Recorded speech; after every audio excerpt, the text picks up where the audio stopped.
نحمده ونصلي ونسلم على رسوله النبي الكريم أما بعد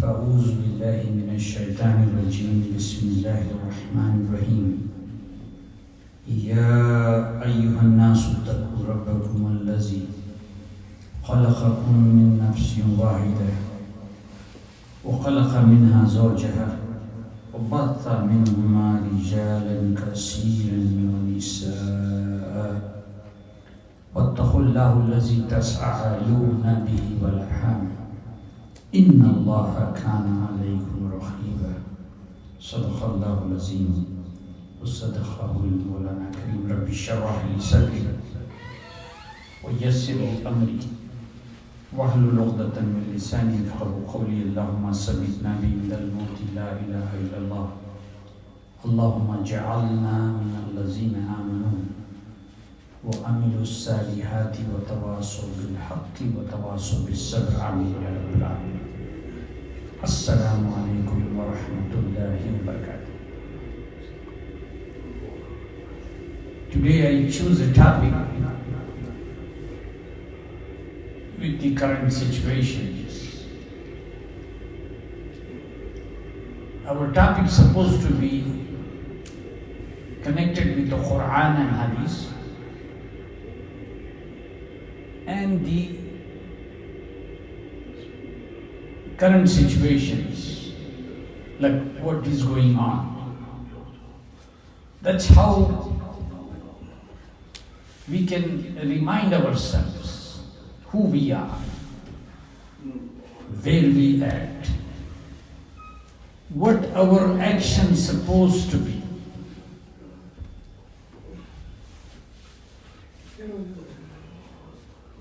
Like, who don't know the situations of Palestine?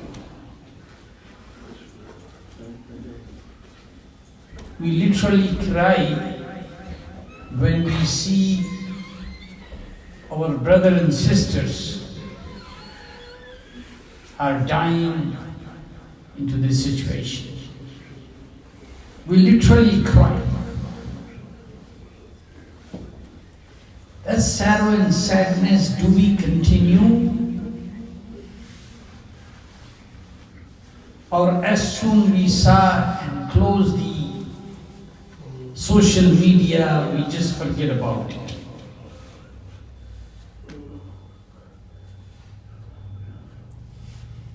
There is no doubt that Allah subhanahu wa ta'ala will take away the love in certain time. The sorrow and sadness that Allah subhanahu wa ta'ala will remove from our hearts. Giving an example, a cow, baby died. That's animal. We have to starve that baby and put in front of her to be calmed down, to be satisfied that the child is killed in front of her. You know, what's the favor that Allah subhanahu wa ta'ala gave us? As soon we buried somebody, we all lose our loved ones once, right? Grandparents, parents, siblings, it happens. Family member. As soon we buried them, Allah subhanahu wa ta'ala take that sorrow and sadness out of from our heart more than 50%. You know, it's a satisfaction that I buried somebody. I returned to Allah subhanahu wa ta'ala. That's the satisfaction. That is the example.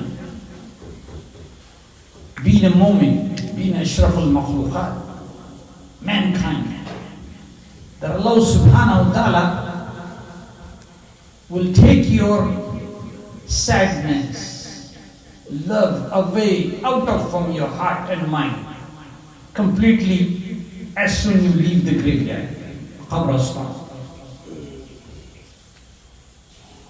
This is the nizam, the system that Allah subhanahu wa ta'ala created.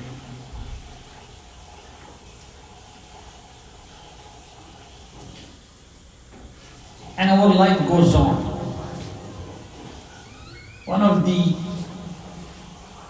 Just want to open up your brain vessels.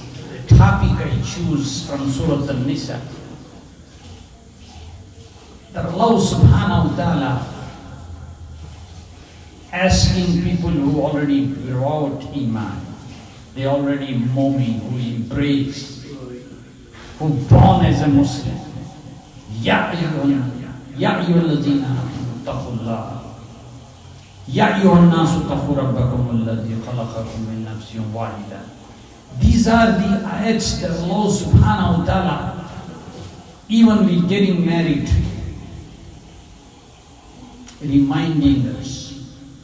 Ittaqullah, ittaqullah, ittaqullah, ittaqullah. 4 times. That fear Allah subhanahu wa ta'ala. It's a time for joy. This is not a time for sadness or sadness. You're getting married.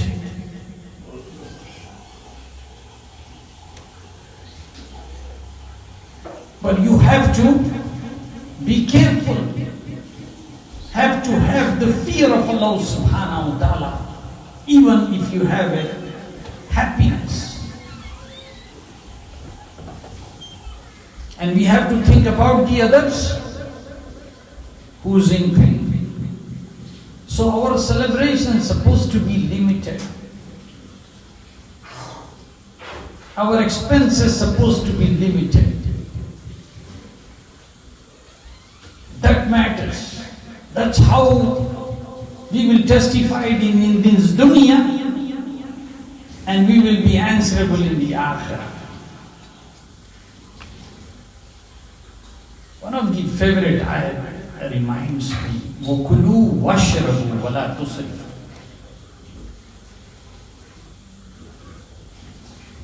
Weddings,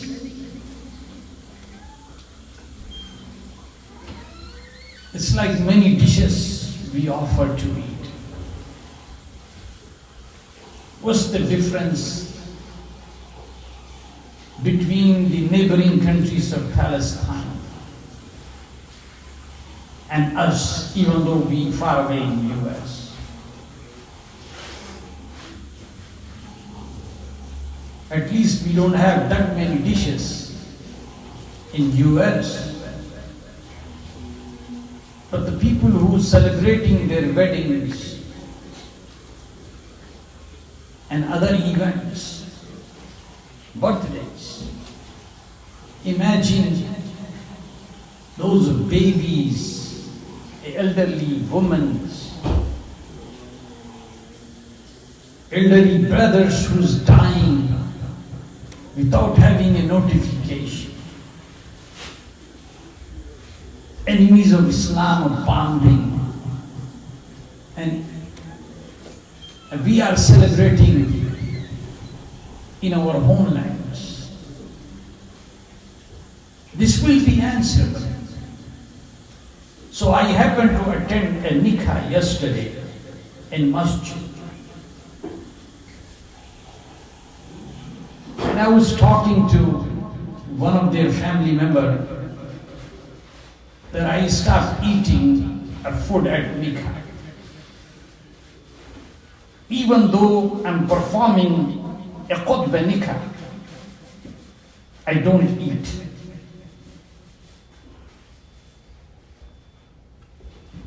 Not because of Palestine right now, but the nature of Islam tells us we're not supposed to eat or feed at the Nikah.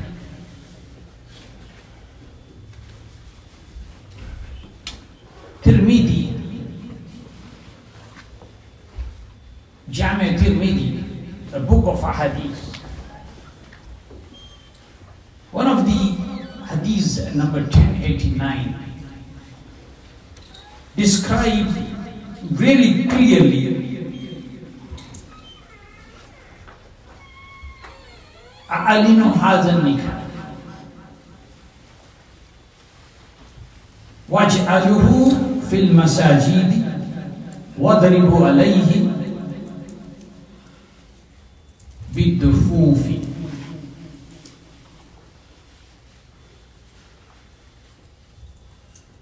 That the wedding, the marriage that is taking a place,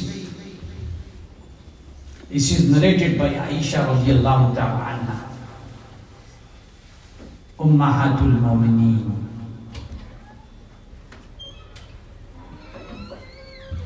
And she's saying, Rasulullah sallallahu alayhi wa sallam said, publicize the marriage, publicize the wedding, publicize the marriage, and hold it in masjid. There's many benefits holding in a masjid. Means you start is good. What other place can be? You die, you end up in masjid, salat al-janazah. You born, we call adhan in your ears. Why not wedding? Hold it in a masjid, and it's an instrument that makes sound, a duff. And Rasulullah sallallahu alaihi wasallam saying to bring people attention, use the duff. Doesn't mean that you're dancing in a wedding. That's a'lina, that's the announcement.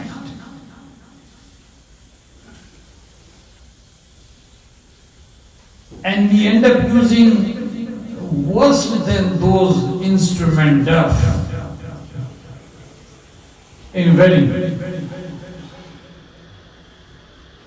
And we defend ourselves.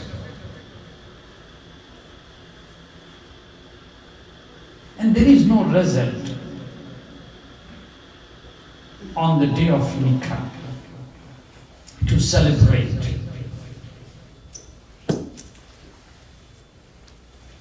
Maybe the husband and wife will not get along. Maybe they have different views or difficulties. So the nikah, we're not supposed to feed anyone. And even, especially if you're doing that nikah in masjid, the food is not allowed, period. Cooked or uncooked. People defend themselves. Oh no, it's a cooked food. Do we see any cooked food in Masjid al-Nabawi or Haram? Kaaba? That's the rule applies. You can have an iftar, maybe small drink, a date, not the food. That's the reason. Especially in American masajid, the buildings are completely closed, compact. Even you eat in basement, there is no way out. To come out from a basement, you have to come upstairs and take the main exit.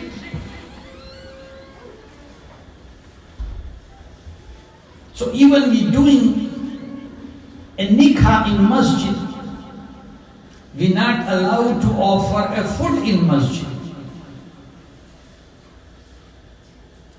Ta'am, the food, the dinner is not allowed at the time of nikah. The only time the food is allowed is your walima, your reception, after the nikah.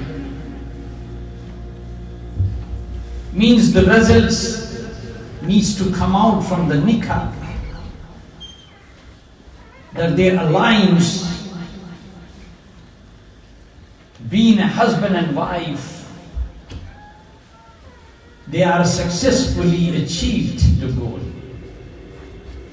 Means they are sexually active from after the nikah. Then you celebrate the reception. You know, one of the best Sahabi, Abdul Rahman ibn Auf, maybe we heard the name, very successful in his businesses. And he was the caretaker for all the family of Rasulullah sallallahu alaihi wasallam. After Rasulullah sallallahu alaihi wasallam left this dunya,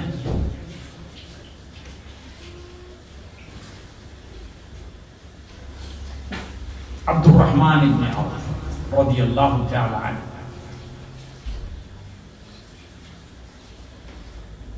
his mother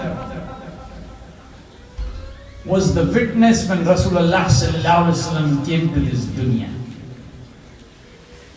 When he was born, she was in it. So relationship go back since he was born. And Rasulullah sallallahu alaihi wasallam knows Abdul Rahman ibn Auf. And Rasulullah sallallahu alaihi wasallam made the dua for his success. Because Rasulullah sallallahu alaihi wasallam knows that this Sahabi will never do israf.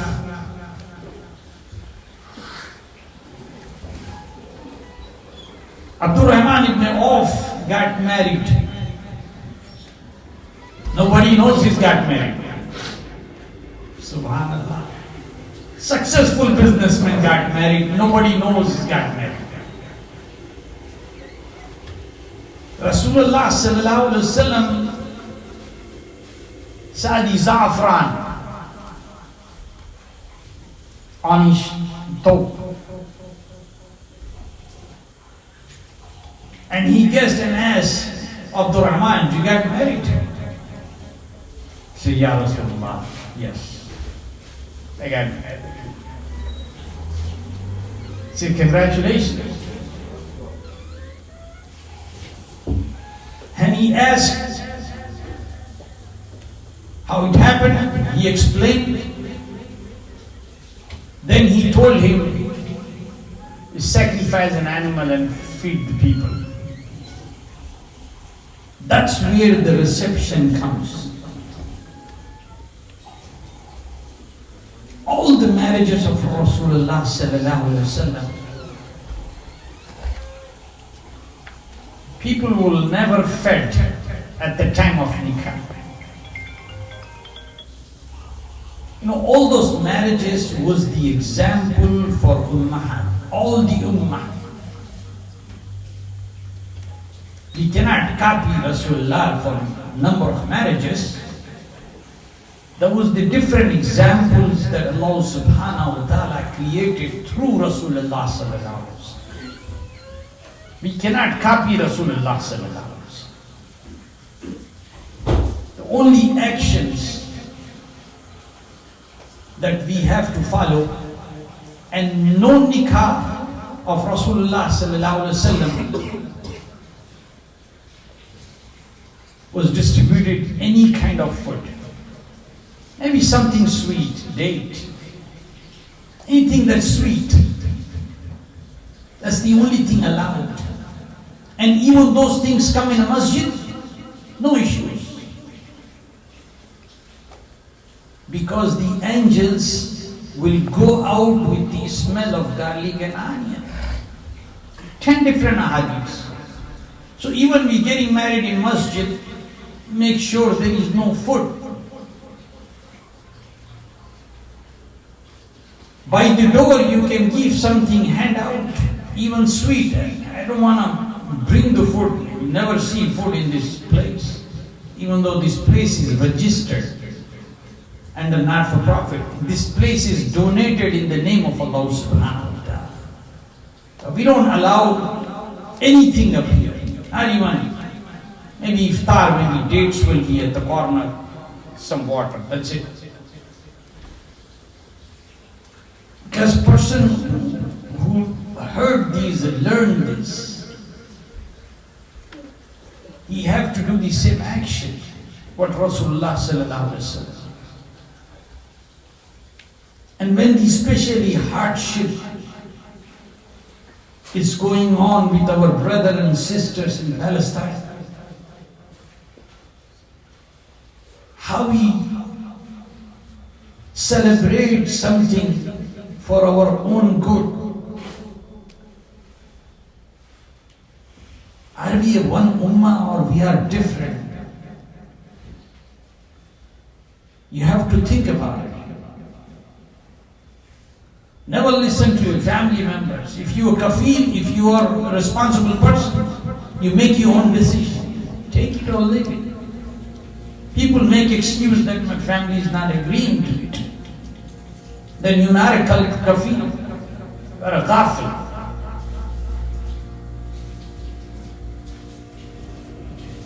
Because the provider will be questioned, not the family members. Always provider will be questioned and provider will be in pain. If I provide you a car to drive,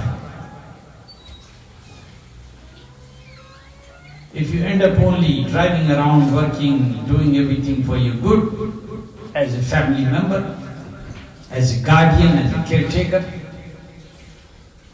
you're not using that car to go to masjid or do your salat fard. The provider who gives the car to the person, or we give a parking or anything for him, if that person is sleeping, I have a parking lot, people park and sleep. I put the notice as your car will be towed away, because I know the consequences. If he's sleeping at the time of salah, I will get the pay. Especially I'm not charging. If I'm charging as my business, that's their business what they do.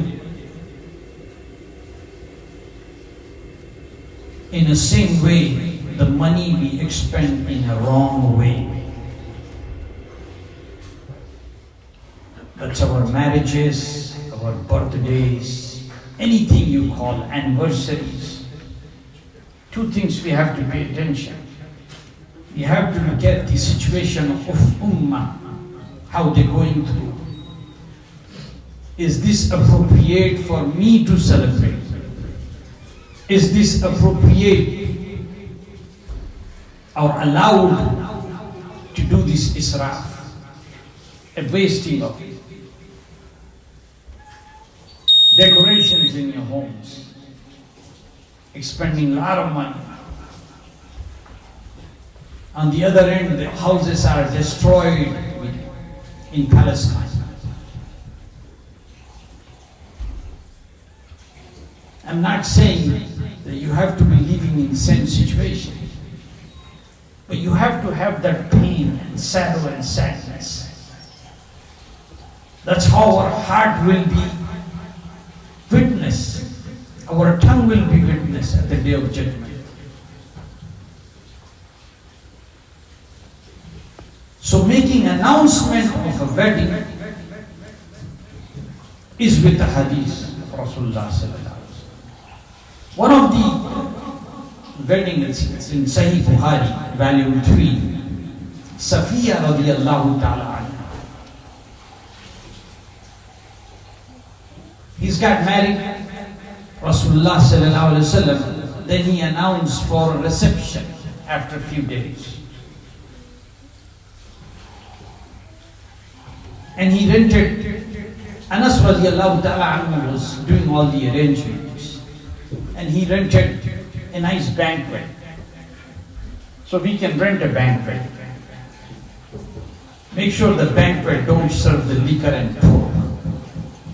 It's gotta be clean. And the banquet at that time, like now we have furnitures in banquets, nice decorated table and chairs. Back then was the leather sheets, was the good fashion back then. A decent fashion, leather sheets all over spreading to sit down. And the dessert was served first. Now we go opposite. Our dessert will come later to spoil our stomach.